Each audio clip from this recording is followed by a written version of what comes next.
I never thought a simple home DNA kit would be the thing that burned my entire life to the ground. But standing there looking at those results on my laptop screen, I felt like the world had just stopped spinning. The father of my two beautiful children, the man I've shared a bed with for over a decade, isn't their biological father, but according to the DNA markers, his younger brother is. How does a person even begin to process that kind of betrayal without losing their mind? Was I wrong to dig into our family history in the first place, or was the truth always meant to come out eventually? I want you to listen to this entire story and tell me honestly, what would you have done if you found out your whole life was a lie built by the people you trusted most? My name is Sarah, and until 3 months ago, I thought I had the perfect marriage to a man named Mark. Mark and I met in college. He was the steady, dependable athlete type, while I was the ambitious pre-law student. We were the couple everyone thought would go the distance, and for 12 years, we did. We had our challenges, sure, especially when it came to starting a family. It took us nearly 3 years of trying, doctor appointments, and heartbreaking negative tests before we finally welcomed their son, Leo, and then our daughter, Mia, 2 years later. Mark was an incredible father, or so I thought. He was always there for soccer games and dance recitals. His brother David was always around too. David was the fun uncle, the one who lived in the guest house on our property for a few years when he was getting back on his feet after a bad breakup. We were a tight-knit family, or so the image in the frame suggested. The idea for the DNA test started out as a complete joke during a Thanksgiving dinner. Mark's cousin had done one and found out he was 5% Scandinavian, and we all laughed about our heritage. I thought it would be a fun Christmas gift for the whole family, something to do over the holidays. I bought kits for myself, Mark, and the kids. Mark seemed a bit hesitant when I handed him his box, laughing it off and saying he already knew he was just a mix of European boring, but he eventually did the swab just to appease me. We sent the kits off in late December, and honestly, I almost forgot about them. Then, the email notification came. I opened mine first, then the kids'. I was looking through the DNA relatives feature because I was curious about distant cousins. That's when I saw it. Under the profiles for Leo and Mia, it didn't list Mark as their father. It listed him as their close relative or uncle. My heart dropped into my stomach. I thought it was a glitch. I refreshed the page, logged out, and logged back in. The results stayed the same. But the truly devastating blow came when I scrolled further down the match list.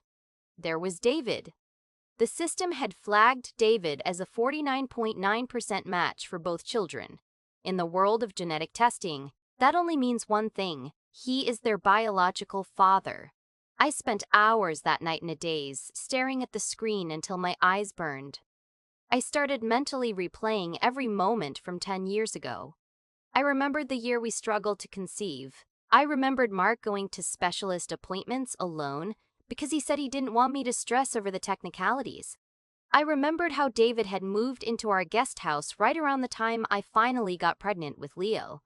Everything started to take on a sickening new light. I stayed quiet for 3 days, watching Mark interact with the kids, watching him laugh with David over a beer in our backyard. The rage building inside me was unlike anything I've ever felt. Every time David ruffled Leo's hair that looked just like his, I felt like I was going to be physically ill. So that's the situation I was in, and I had to make a choice between keeping the peace or blowing up my family for the sake of the truth.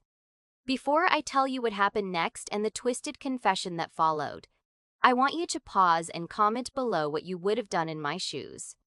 Would you have confronted them immediately, or would you have gathered more evidence first? I decided to play it cool. I went to David's guest house while he was at work and found a stray toothbrush. I sent it off to a private lab for a secondary legal-grade confirmation. I needed to be 100% sure before I made my move.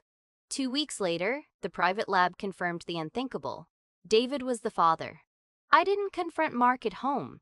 I invited both him and David to a family meeting at a public restaurant, thinking the public setting would keep things from getting violent. I laid the printouts on the table between the appetizers and the drinks. The silence that followed was deafening. Mark didn't look surprised, he looked ashamed. David, on the other hand, looked like he wanted to bolt. Then, Mark started talking, and the story was worse than I imagined. It turns out Mark had found out he was sterile years ago but was too proud to tell me. He didn't want to lose me, and he didn't want to use an anonymous donor. He and David had made a pact to keep the bloodline in the family. They had essentially conspired to have David provide the samples for the home insemination kits Mark told me were from a clinic. I was violated in the most fundamental way possible. I had been lied to for a decade by my husband and my brother-in-law. They treated my body like an incubator for their family legacy, without ever giving me a choice. I didn't yell. I didn't scream. I simply stood up, told them they would be hearing from my lawyer, and walked out. The aftermath was a scorched-earth divorce. I moved 3 states away to be near my parents, taking the kids with me. Mark tried to fight for custody, but when the judge heard the nature of the deception and the fraud involved in the medical claims he made to me, his case crumbled. David lost his job because the scandal leaked out in our small town, and the brothers haven't spoken to each other since the day they started blaming each other for getting caught. My kids are in therapy now, trying to understand why Uncle David is actually their dad and why their life changed overnight. As for me, I'm rebuilding. I learned that family isn't just about DNA, but it is definitely about trust. And once that trust is gone, there is no going back. Looking back, I realized that some secrets are too heavy to stay buried, and the truth, no matter how painful, is always better than a beautiful lie. If you think I did the right thing by leaving and exposing them, like this video to show your support. Make sure to subscribe to Family Ties Chronicles for more stories of betrayal and resilience. And please, share your final thoughts on this whole mess in the comments section. Do you think Mark's pride justified his actions, or is he as guilty as David? I'll see you all in the next story.